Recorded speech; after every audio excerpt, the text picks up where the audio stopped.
Hello, everyone. Today we are speaking to you and to caregivers. It is Monday, so we're gonna hop on the trail here and see what the topic is all about. And today I thought I would talk about caregiving throughout the United States. I know that in other countries you have caregivers or home nurses. They might be called something different. But I'm going to give you an example of here in the United States, and you might be able to look in your own region, in your own province, in your own country, and see if there are services. Sorry. So, caregiving is difficult because there's so few caregivers out there. It's a hard profession, and there's a lot of changeover. So I think all of you who have had caregivers know the situation very well. Sometimes there can be family members. You're very lucky. You have a family member that is working on. I'm going to move my camera a little bit here. There we go. No. There we go. That's better. So you might have a family member, and you wish you could assist that family member in helping you. In terms of how can you reach out to that caregiver. And there are programs out there that will pay your family member caregiver for the services they do. So you have to look at your insurance and see if they will cover the services that your family member is giving. So you're very lucky. The lucky ones, who have caregivers who are very attentive to you and really know your rhythm and all that kind of stuff. And it's a family member, you trust each other. So that's awesome. But they can be paid in some circumstances. So I will be putting down in the description box a whole bunch of resources, and you can go through them and pick out, the page you want to read and see if that's possible with the caregiver you already have. If they're not being paid, there's a possibility they could be paid. So that's an important piece of information that you need to know. And maybe the family member doesn't want to be paid, but who wouldn't? And you get some funding coming in. So that's a positive. Caregivers are hard to come by sometimes. I'm putting down in the description box a couple of different companies. I am not sponsoring them. They have not asked me to sponsor them or to promote them in any way. I'm just looking at caregiver companies who are spread throughout the United States or in the South. So you can call them, see what it sounds like, if it's going to be helpful. I know... let's see there's one that is slipping my mind, and they are a very large company. Visiting Angels, that's the one. So Visiting Angels is an example. They are spread throughout the United States, and you might want to call them and see what they can offer, how they can assist you. So that's really important. But truly, it is really important to start considering if your needs are increasing, or that caregiver needs to move on, or that family member got a new job or whatever, and they can't be there as much as you need them to be. So that is important for the caregiver also to start thinking about that and into looking into a caregiver. And again, your insurance, your program that you have might be able to assist you in getting someone else, or to look at several companies with you to see what might be workable. Now you might say, I don't need a caregiver, I'm pretty independent, blah, blah, blah, but I wish I could have somebody to help me with grocery shopping. So, even if it's one or two tasks, or, laundry, or, I know the laundry is just impossible for me. So, I have someone who does my laundry. I have someone also who does my room, cleans my room, because physically I would not be able to do that. I could just, oh, I've tried, but I can just picture myself, nose down on the floor. So, and who knows what else, but it just might be one thing or two things. So don't be embarrassed, about that. And if you have a caregiver who needs to move on, just have them help, look at resources to see. And you truly might need just a little bit. You might need just transportation. Some of these caregiving companies also offer transportation to your medical appointments or to your bowling night or to hey, why not? Bowling or cribbage night, they have transportation for that. So don't think that the world has ended. It hasn't. So there's all kinds of, and you can connect with friends or family, and they might say, hey, I'll drive the van, I'll take you to whatever. So don't hold it in, is what I'm saying. And for the caregiver, not to hold it in either. So for the caregivers out there, know that it's not the end of the world if you have to move on. Yes, you gave great care, but there are other options for the person you are caring for. So, look at other help the person, look at other companies or organizations that can step in and assist with, because you'll go through an interview, obviously. The person you're caring for will go through an interview, and you can help with the interview itself. They might need part-time, they might need full-time, they might need transportation and the laundry, or transportation and they might need cooking.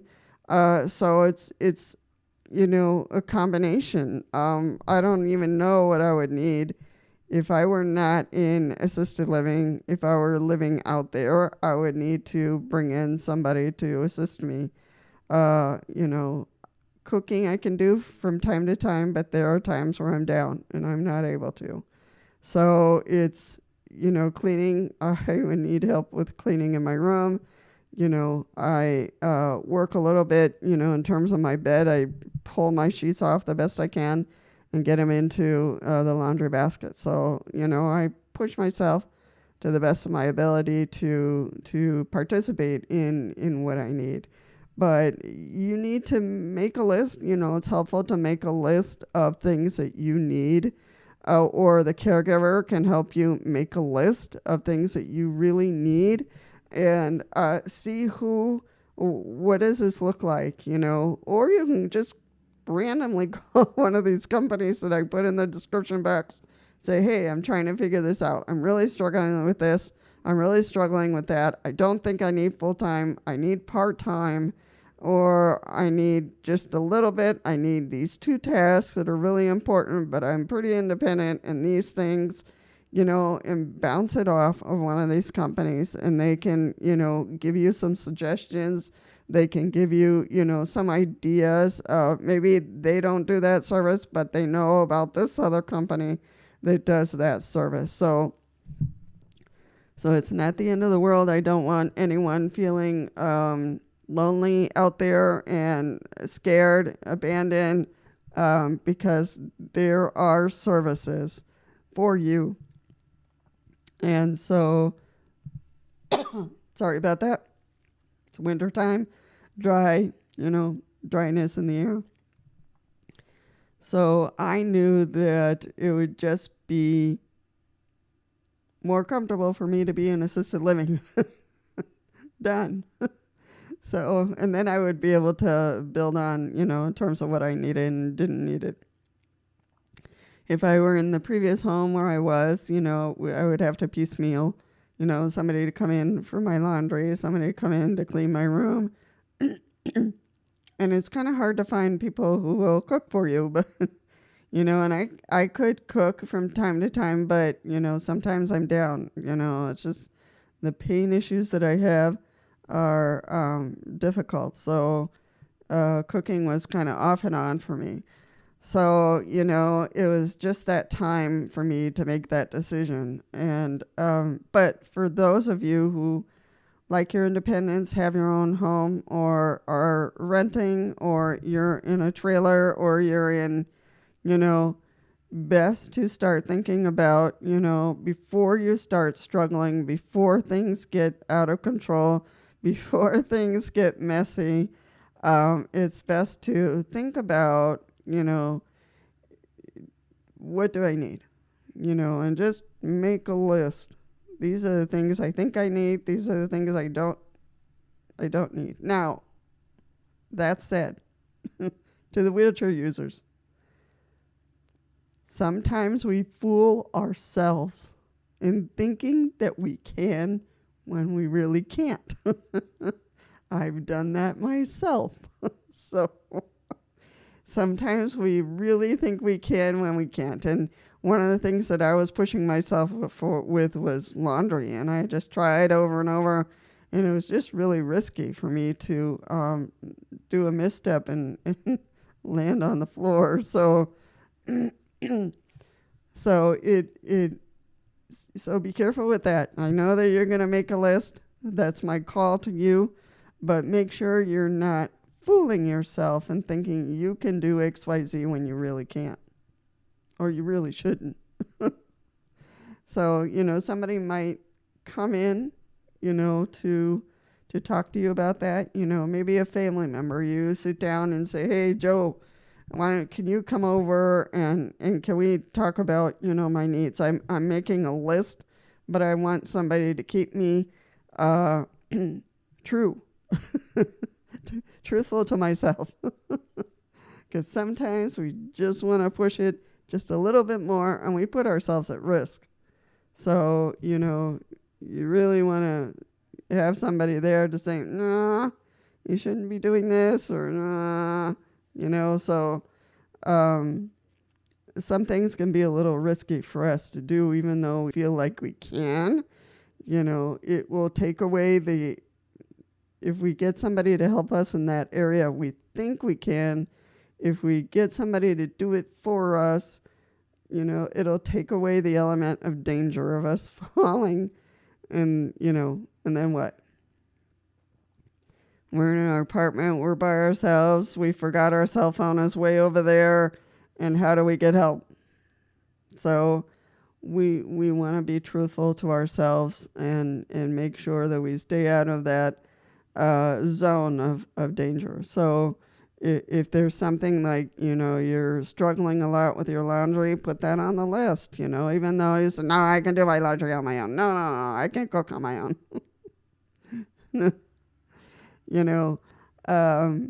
We fool ourselves. So I really want you to think about it, especially for those wheelchair users that are living by themselves and are really struggling with some things and even have cried about it, because there have been times where I have cried my eyes out because I couldn't complete a particular task. I was really upset with myself. And, you might be one of those who you're trying and you're pushing yourself and you're saying, I'm going to stay independent, but sometimes it's just not possible. And so just to take that stress and that ease off of ourselves, or take that ease or that stress off of that family member is an important thing. And if you are a family member who is just, you don't know what to do, or there's, behaviors you're dealing with and you're not sure what to do, or, you're tangled up in something that you feel uncomfortable doing, then, talk to the wheelchair user, talk to them about, how to work this out so that it works for you and it works for them. And so that they don't feel that they're being abandoned or that you just don't want to do it, or, it can get really sticky when it's family. So I just want to say, if you are the wheelchair user and things are getting a little sticky with family, then call one of these companies, do an assessment, and see what can be done gently so that you get your needs met, and so that family member can also get their needs met, because Sometimes they might not be saying something to you, and they're struggling, or you're not saying something and, the communication is breaking down and things are getting bumpy. So you want to avoid slipping into that zone where communication just, so you want to be comfortable. You want to be comfortable. You want to be safe. You want to be happy, stress free. So, and sometimes those issues need to be taken care of sooner rather than later. So check out those companies that links that I put down below. Again, I'm not sponsoring them. They're not sponsoring me. These are just companies that I just kind of scooped up that kind of cover a large area in the U.S. And for you in Canada, and for you in Australia, and for you in India, check around for people who are professional caregivers who might be able to help you, or, if it's, a question of bartering with services, you can do that. Australia, I don't know. I think there's services in Australia you could look at, but reach out. Don't leave yourself living alone and in tears. Try to see what's out there. Some people are just really born caregivers and they're very good at it. And if you say something, they just might reach out and come and see what's going on and make some kind of arrangement. So don't let yourself just sit there. And for the caregivers, if you're struggling, because you have, a life change, start talking to your wheelchair user and see what can be done. So don't get stuck. Don't hold it in, is what I'm saying. So check out the resources in the description box and see how it goes. Okay, now hold on to your hats, because now I'm going to address a situation that's very serious and steps need to be taken immediately. If you are a caregiver or a nurse coming in to see your client and you end up losing it and yelling at them or hitting them or stealing from them, no can do. If you are stressed out and doing crazy stuff like this, you need to leave, you need to quit, you need to find another job. Not in the caregiving area, because you cannot abuse the person you are caring for. So I know this is a delicate subject, but I need to throw it out there. If you are a caregiver and you're yelling at the person you're caring for, that's called verbal abuse. If you're hitting them in any way, that is physical abuse, and it is prohibited anywhere in the world. Anywhere in the world, it is prohibited to verbally abuse the person you're caring for. And if you're stealing, well, that's prohibited right there. So if you are that kind of person and you just can't help yourself and you don't know what's wrong, just quit. Just quit. Just take another job. Just go somewhere where you don't have to do caregiving, period.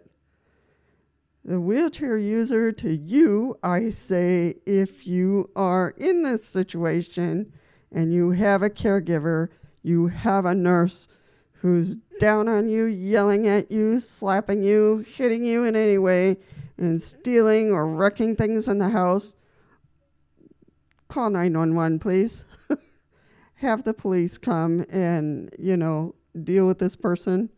You do not have to put up with verbal abuse, with physical abuse, sexual abuse, or financial abuse. So all those are out the window. You do not have to live like that. I understand that, when you're under that pressure and you're under that abuse, it's really, really hard. But you got to have the courage to get yourself out of there and, get in contact with the police, get a hold of your family member, get a hold of a best friend, and have them get you out of the situation, period. And that person should, face charges always. So to the caregivers, I'm sorry, but you're not allowed to do that in here in the U.S. all the way to China. I don't care where you live. It's not allowed. So um, you will face charges. So, and that's really serious. If you feel like you're not for this job, then you're not for the job. You just quit and you go. And you just reflect about life and figure out what you're going to do. But it's better for you to step out than ending up behind bars. And for you, the wheelchair user who's the target, you need to find the friend, the family member who's going to help you get out of that situation, and call the police and talk to them.